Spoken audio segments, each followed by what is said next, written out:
안녕하세요, 시드베입니다. MPCL1이 있는데요. 소니 빔 프로젝터죠. 메뉴 부분만 좀 설명을 한번 해보도록 하겠습니다. 지금 화면 띄워놓으면 지금 화면에 지금 이런 화면이 떠 있고요. 그럼 이제부터 제가 조작을 해야 되는데, 조작은 그 조그 레버가 있습니다. 이렇게 보면은 본체 오른쪽에 보면은 조그 레버가 있는데, 이거를 이용해서 조작을 할 수 있습니다. 이렇게 조작은 되게 쉽게 되어 있고요. 지금 보면은 조그 레버를 한번 누르면은 메뉴가 왼쪽에 이렇게 나타납니다.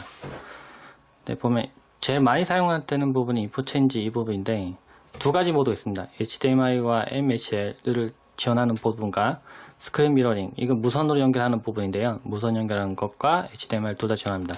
그 일부 그 휴대용 빔 프로젝터 같은 경우에 그 HDMI 단자는 없고 스크린 미러링만 지원하는 모델도 있는데, 이건 HDMI가 지원되기 때문에 뭐 예를 들면은 무선을 지원하지 않는 캠코더나 아니면은 무슨 영상 장비 등을 직접 연결시킬 때 활용할 수 있겠죠. 그냥 올리고 내리면 볼륨 조절되고요. 이 빔 프로젝트 내에도 스피커가 있어서 이렇게 직접 HDMI로 전송받은 음성을 출력할 수가 있습니다.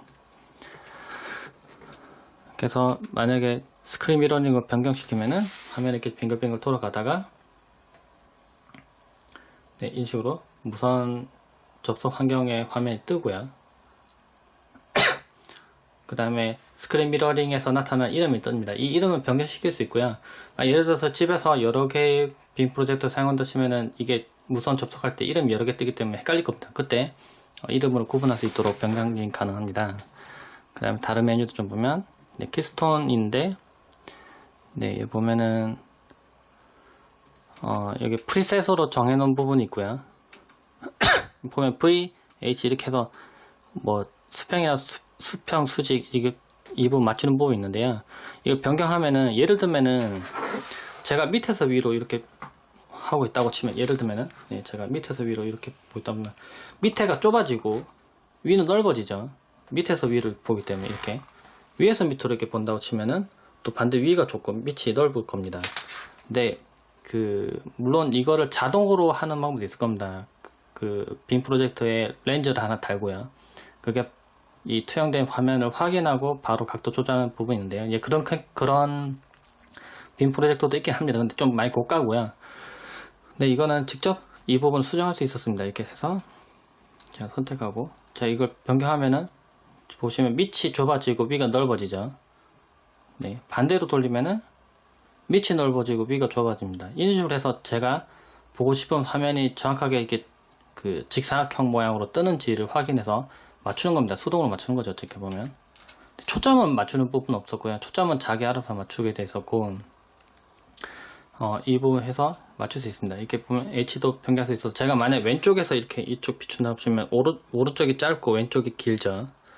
이렇게 하면 또 반대로 될 텐데, 이런 식으로 된 상태에서 제가 조절한다 쳐봅시다. 그럼 더 이렇게 가죠. 제가 반대로 돌리겠습니다. 반대로 돌리면은, 자, 이쪽에서 보이는데도,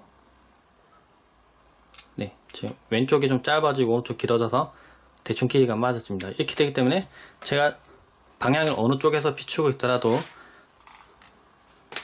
이 모양을 맞출 수가 있겠죠. 원래대로 좀 돌려놓겠습니다. 돌리면은, 네, 인식으로 돌아갑니다.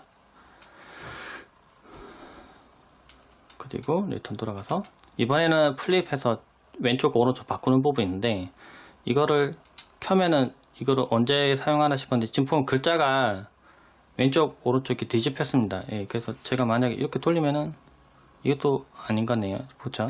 만약 예를 들어서 뭐 특별한 목적으로 반사되는 부분이 뒤집혀서 보인다고 쳤을 때, 왼쪽 오른쪽이, 그럴 때는 이렇게 출력해서 사용할 수 있을 것 같습니다. 네, 그렇게 많이 사용될 것 같진 않고요. 어쨌든 그렇고, 그 다음 밑에 보면 픽처 세팅이 있는데, 보면은 컨트라스트랑 뭐 휘도 뭐 이런 부분, 채도 이런 거 조정할 수 있도록 되어 있었습니다. 이것도 뭐 특별한 경우에 사용되지 않을 것 같고요. 보통 이게 보면 풀 컬러로 해서 아주 높은 컬러로 구현할 수 있도록 애초에 되어 있는데, 만약에 좀 색이 뭐 연하거나 해서 좀 더 진하게 보이고 싶고 그럴 때는 활용할 수 있겠죠. 셋업에 들어가 보면 디바이스 이름 변경하는 부분이 있고요.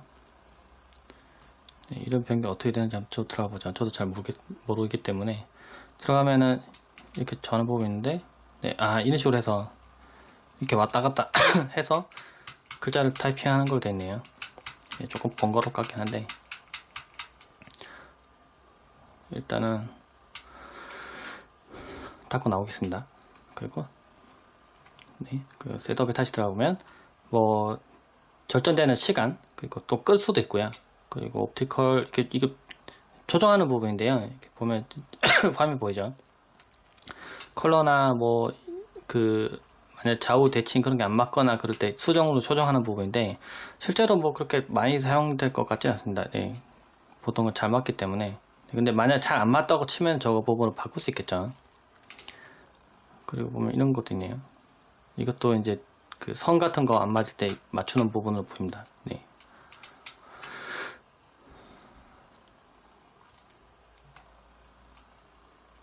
그리고 이렇게 공장 리셋 하는 부분이 있고요. 소프트웨어 업데이트 하는 부분이 있네요.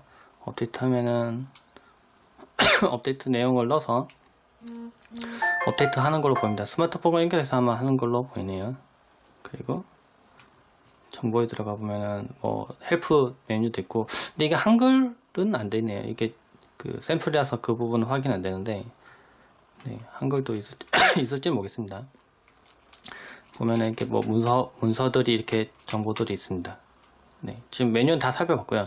사실 실제 많이 사용되는 부분은 이 부분 이렇게 각도 맞추는 부분과 그리고 인풋을 변경하는 부분이 있습니다. 근데 조금 아쉬웠다고 하면은 위쪽에 버튼을 몇 개 더 두면은 사실 이 부분을 아예 안 써도 되는데요. 네, 이 아래 부분을 잘 쓸 이유는 없고, 이 윗부분은 만약에 버튼화해서 뭘 누르면은 HTML 변경되고, 또 뭘 하나 누르면은 뭐 스크린 미러링으로 자동 변경된다거나 하면은 조금 편할 것 같은데, 근데 이렇게 입력을 들어와서 하는 이유는 있겠죠.